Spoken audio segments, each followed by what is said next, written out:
C'est un secteur qui est extrêmement attachant de par les gens qu'on peut rencontrer d'abord, mais aussi le sentiment d'utilité qu'on peut avoir au quotidien dans les missions qu'on porte, que ce soit dans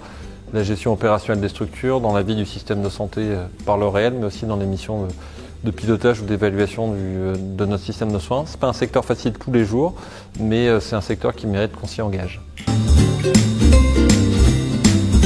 L'IA dans le domaine de la santé, c'est beaucoup plus que de la science-fiction, c'est déjà une réalité d'aujourd'hui qui se déploie, peut-être plus à l'étranger en phase industrielle à ce stade qu'en France. Ça ne veut pas dire qu'on est battu pour autant, il y a des créneaux de développement qui existent, il y a des niches encore de développement à construire, il y a des bons experts algorithmiciens sur ce sujet dans notre pays, et puis il y a un enjeu majeur qui va nous occuper en 2018, c'est celui de la régulation, du déploiement de l'IA et de la robotisation. C'est vraiment un défi essentiel, y compris pour notre avenir comme humanité.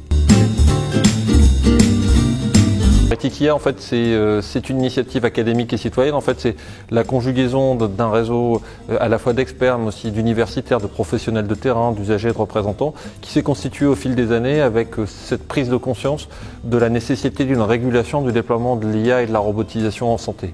On a passé une première étape de sensibilisation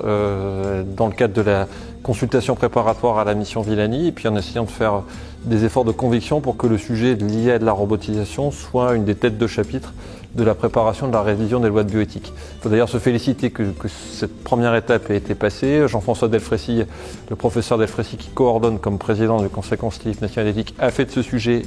un des enjeux clés du débat bioéthique. Il faut essayer de porter des propositions. Notre approche, c'est celle de développer des outils de régulation pratiques pour à la fois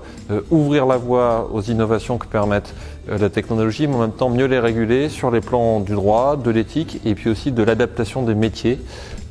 puisqu'il va y avoir des impacts considérables sur les métiers du secteur sanitaire et médico-social. On est déjà en fait dans la production d'outils pratiques. Par exemple, on va essayer de mettre sur la table des propositions à la fois de dispositions juridiques qui pourraient trouver leur place dans une future loi de bioéthique, mais aussi on produit des notes de cadrage pour essayer d'éclairer les enjeux du débat public sur ces questions, sur la responsabilité sociale des entreprises de santé dans la construction d'un cadre responsable pour le numérique, mais également dans des défis très pratiques qui sont essayer de chiffrer les impacts sur l'emploi et puis produire des notes de cadrage ciblées sur les questions des enjeux du vieillissement confrontés au déploiement de l'IA et à la robotisation en santé. Il faut aborder ces enjeux dès à présent parce qu'il ne faut pas s'y tromper, le temps est compté. Et si on ne porte pas ces questions dans le débat public en France aujourd'hui, nous serons imposés de l'extérieur dans très peu de temps.